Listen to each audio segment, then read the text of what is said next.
L'Algérie des voyous est devenue le pays où les tortionnaires sont rois. Dans les locaux des services secrets algériens, la torture est devenue une pratique courante et systématique. Depuis l'installation à la tête de ces services des anciens faucons de la décennie sanglante.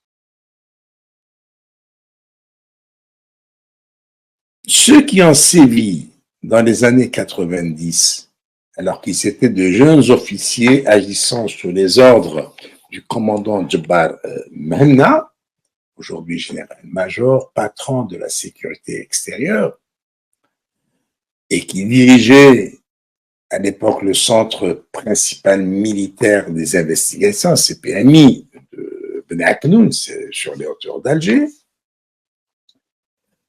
Dans ce centre du CPMI, outre la torture que subissaient les détenus innocents, les officiers affectés à l'escadron de la mort exécutaient de sang-froid leurs victimes. N'ayant rien retenu comme preuve de culpabilité contre les prévenus, on finit par les achever par une balle dans la tête. Les exécutants, selon le témoignage d'un sergent-chef qui s'appelle Wali, qui est aujourd'hui en tôle, il a connu les affres quand il avait fait son témoignage sur YouTube. Bien, les exécutants du CPMI, ceux qui tuaient des Algériens de sang-froid en leur logeant une balle dans la tête, sans raison aucune, juste parce qu'ils se sont trompés. Ils les ont arrêtés, ils les ont torturés, ils ont cherché à leur arracher des aveux, et rien. Alors on les tue. Voilà. Ils en ont tué plus de 20 000 comme ça. Ce qu'on appelle aujourd'hui les disparus.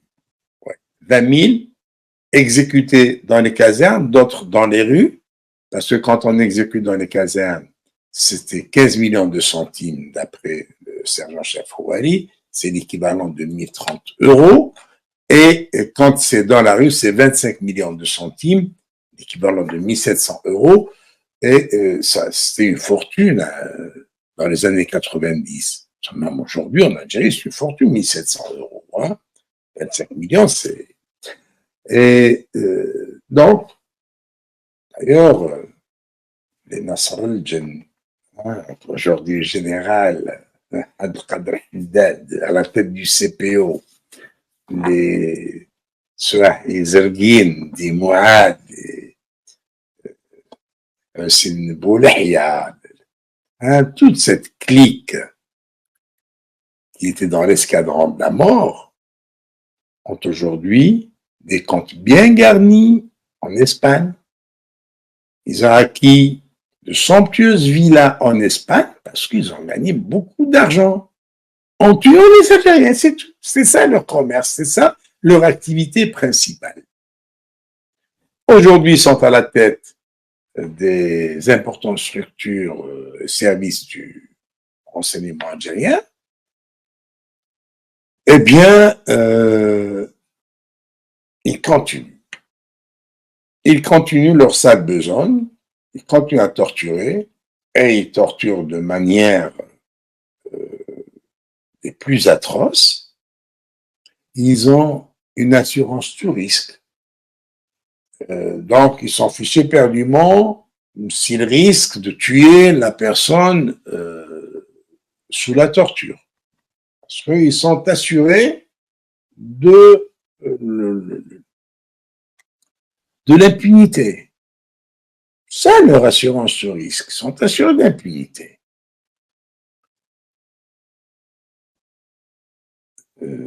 D'ailleurs, récemment, l'un des fils de Gaïd Salah, est mort sous la torture.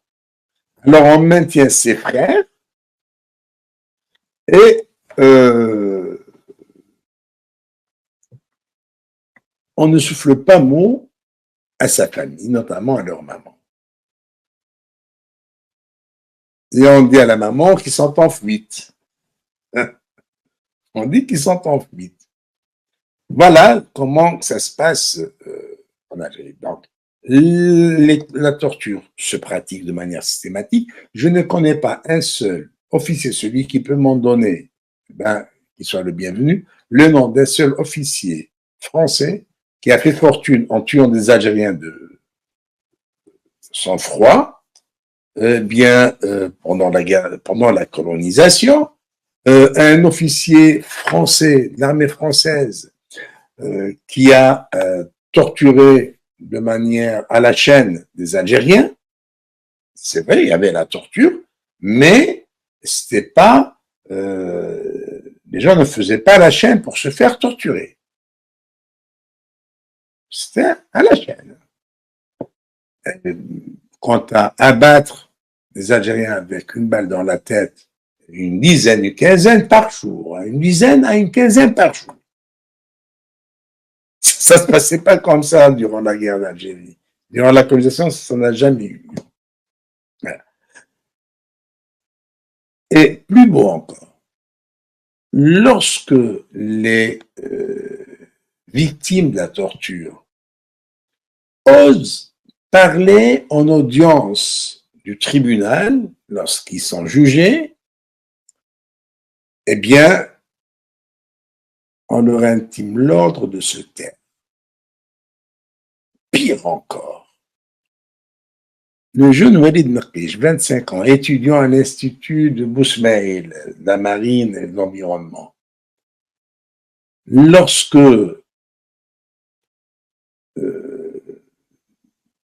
devant le tribunal de Dar Beida, il dit « J'ai vécu l'enfer pendant 14 mois ».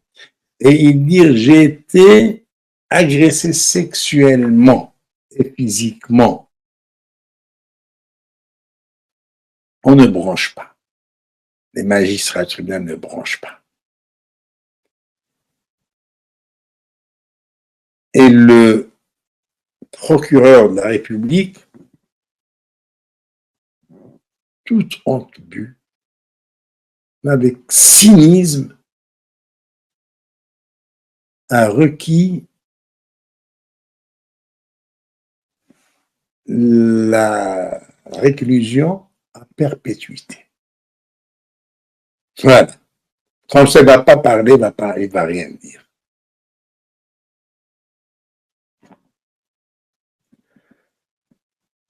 Walid Naqish, quand il a parlé comme ça, il y avait encore un tout petit peu de liberté pour que la presse puisse en parler.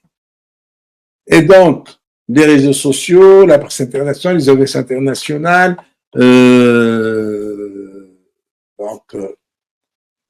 s'en sont emparés de la question. Le parquet d'Alger avait annoncé qu'il avait ouvert une enquête. Une enquête dont le dossier a été aussitôt annoncé, aussitôt fermé. À ce jour, il n'y a rien du tout. La même chose pour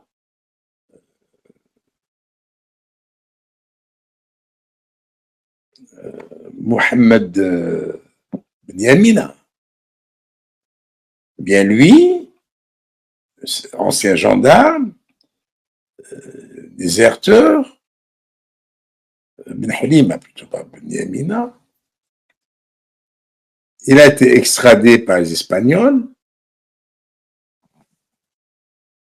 Ça, c'est quelque chose d'impardonnable pour les autorités espagnoles.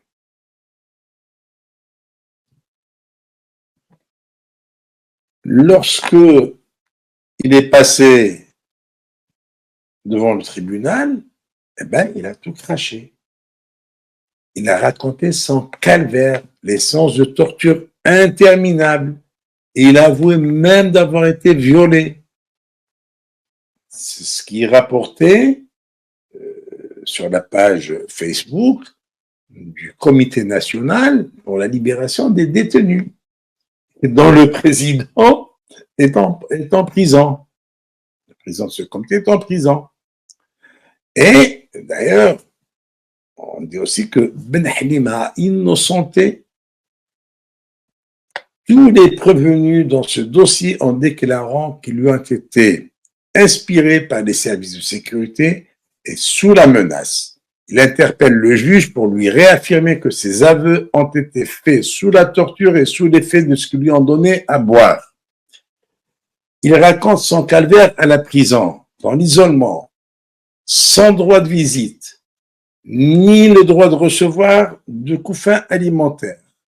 Il lui a même été interdit de porter des habits ou de recevoir des habits. Et il s'est présenté devant le tribunal avec un pull de laine déchiré et un survêtement moisi.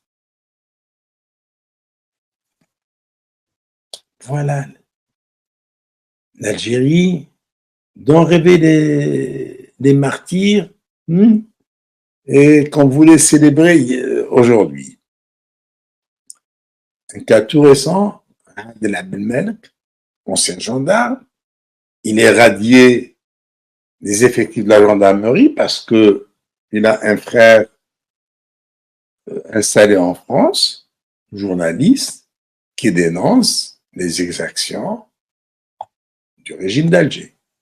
Il dénonce tous les méfaits du régime d'Alger. Alors, il est radié de la gendarmerie. Quelques mois plus tard, parce que ce monsieur a écrit au pseudo-président de la République, il a écrit au chef de la gendarmerie, il a réclamé son droit. Il dit, vous me mettez à la retraite sans droit aucun. Ni sécurité sociale, ni une compensation pécuniaire, rien du tout. Ça y est, c'est comme si ça n'a jamais existé. Eh bien, pour avoir réclamé ses droits, il s'est retrouvé embarqué par la gendarmerie, le juge l'auditionne, puis il le met en liberté provisoire. À sa sortie du tribunal, il est enlevé par des éléments de la DGSI, la Direction générale de la sécurité intérieure, pour se retrouver dans les locaux de la DGSI. Et comme il le raconte au tribunal, il n'a pas tout fini d'ailleurs. À peine il avait dit, voilà dans quelles circonstances j'ai été transporté de Tébessa jusqu'à Alger, comment j'ai été torturé, le président du tribunal le somme de se taire. Et alors, un procès expéditif en 5-5, on le condamne à 8 mois de prison, et dès qu'il quitte la salle d'audience, donc, il est tabassé, passé à tabac. Donc, on lui arrache ses cheveux, il subit une séance de torture mortelle. Mortelle.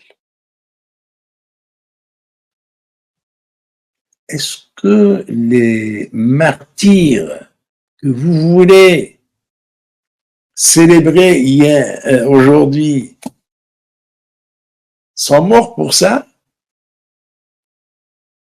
Mais non, bande de criminels. C'est pour ça que vous poussez le peuple algérien à regretter le colonialisme français.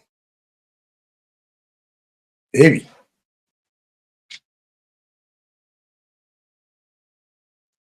Paix à l'âme de nos martyrs et honte à ceux qui veulent faire commerce de leur sang.